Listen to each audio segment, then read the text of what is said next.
Hey, what's going on, guys? This is David the Son, Rice to Others, coming back at you with another video. And I just wanted to do a real quick video. So a couple weeks ago, I was listening to this guy on his podcast. He seemed to be a pretty knowledgeable guy. So I didn't do the research myself. It's not my research, but I'm just throwing out some numbers that he threw out and then what I extrapolated from those numbers. So he argued that the top 5% of American men socioeconomically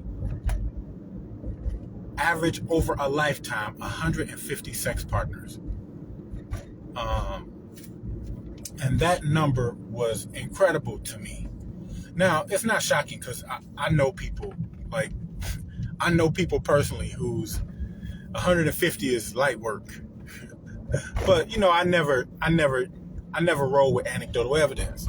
I rather go with what the data says, because just as I know guys who probably slept with thousands of women, I also know guys who've been with one woman or guys who have had no woman. But anyway, so when I did the math, I came to a conclusion that this is about 7.5 million American men have averaged over 150 lifetime sexual partners.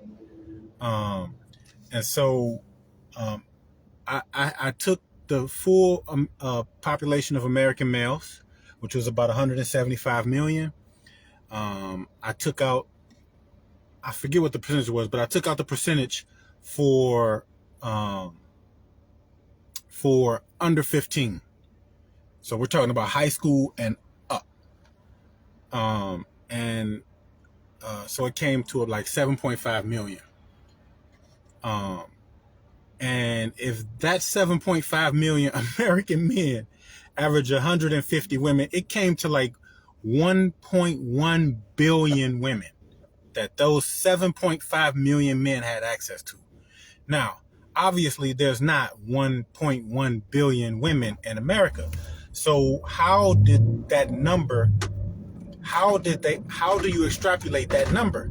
And it's quite simple. The top 5% of American men are recycling all women. And when I say all, I mean just about all.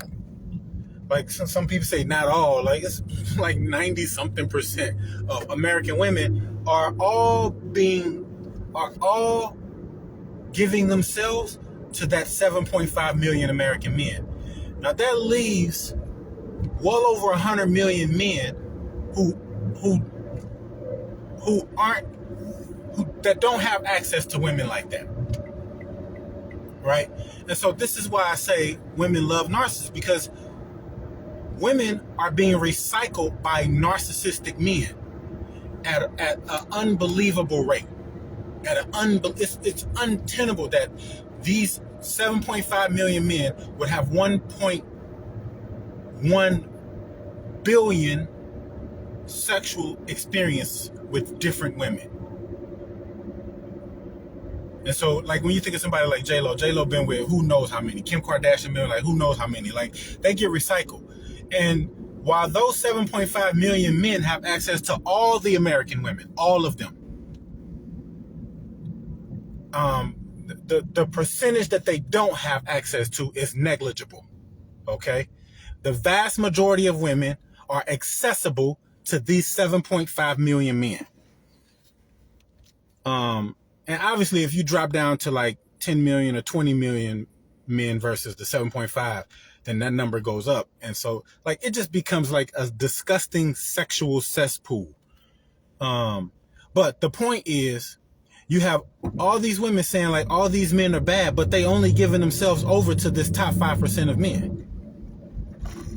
Right? So those men get, bumpy road. Those men get all the women, and then the rest of the men get what is left over after those men have them. And that's why I say, like, when you're looking for a woman, particularly if you're looking for a chaste, virtuous woman, you are looking for a woman who is not going to make herself accessible to Drake. Drake can get almost any woman he wants. You want the woman that Drake can't get. That's the woman you want. And not that he can't get her. Like, he can't get her because she has values. If Drake sleeps with a woman, she doesn't have values, and that's the woman that most of you want to be with. So just think about those numbers for 1 second. 7.5 million men have access to 1.1 billion women. And then women blame all men for the experiences that they have with that small pool of men.